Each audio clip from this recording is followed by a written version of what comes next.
70 বছরের এই মহিলাটাকে ধর্ষণ করা হয়েছে। একটা বার ভাবুন আমরা কোন দেশে বসবাস করি, যার বয়স 70, না আছে তার সৌন্দর্য, না আছে তার চেহারা, তারপরও সে বাংলাদেশে নিরাপত্তা না, কারণ সে গেছিলে আপনার ছাগল নিয়ে গেছিলো, ছাগলটা আপনার ঘাস খাওয়ানোর জন্য। তাকে আপনার ওই যে কি বলে হলদি ক্ষেতের ভিতরে ফালাইয়া দর্শন করা হয়েছে। তাহলে বুঝুন আমরা কোন দেশে বসবাস করি। আপনার ছোট ছোট বাচ্চা 3 বছর 4 বছর 5 বছরের বাচ্চাদের দর্শন করা হয়। আমার মনে হয় না আর পৃথিবীতে কোথাও এরকমটা হয় আর পৃথিবীতে কোনোটা। এইসব কুলাঙ্গারদের কি করা উচিত আপনারা কমেন্ট বক্সে জানাই দিবেন। হ্যাঁ, এইসব কুলাঙ্গারদের কি করা উচিত? 70 বছর একটা মহিলাটাকে দর্শন করে, মনে করেন কোন দেশে আমরা বসবাস করি। আর আমাদের আইন প্রশাসন যে কি করে আমার মাথায় ধরে না। হ্যাঁ, দর্শনের এই একের পর এক দর্শন ভাই, জেতা জামিতায় দর্শন।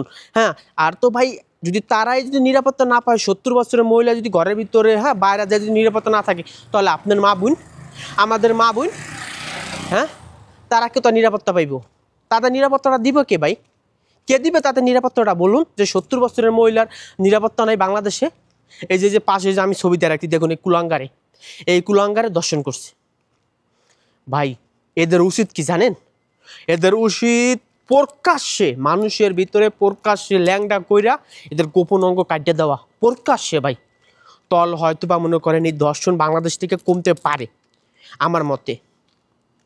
আপনি বোঝেন, যদি এই বুড়া মহিলার ভাই আমার মাথা ধরেন, এই বুড়া মহিলার ভিতরে কি আছে? তোদের এতই উত্তেজনা, তোরা খানকি পারা যা, তোদের ভিতরে এতই চাহিদা, তোরা খানকি পারা যা, তারপরে তোর এরকম দর্শনগুলো করিস না। ছোট ছোট মেয়েদের দর্শন করিস না, মা বাবার বুক খালি করিস না তোরা। হ্যাঁ, এই বৃদ্ধ মহিলার ভাই আমার মুখের বাসা হারাই ফেলছি। এর যদি আমি ধারে পাইতাম না ভাই, বিশ্বাস করেন কি বিচার হইতো এটা পরে হইতো। কারণ দর্শনের বিচার পাই, দর্শনের বিচার না হইলে অরে মনে করেন দুনিয়াতে বিদায় করে দিলে কি এর বিচার হইবে বলেন?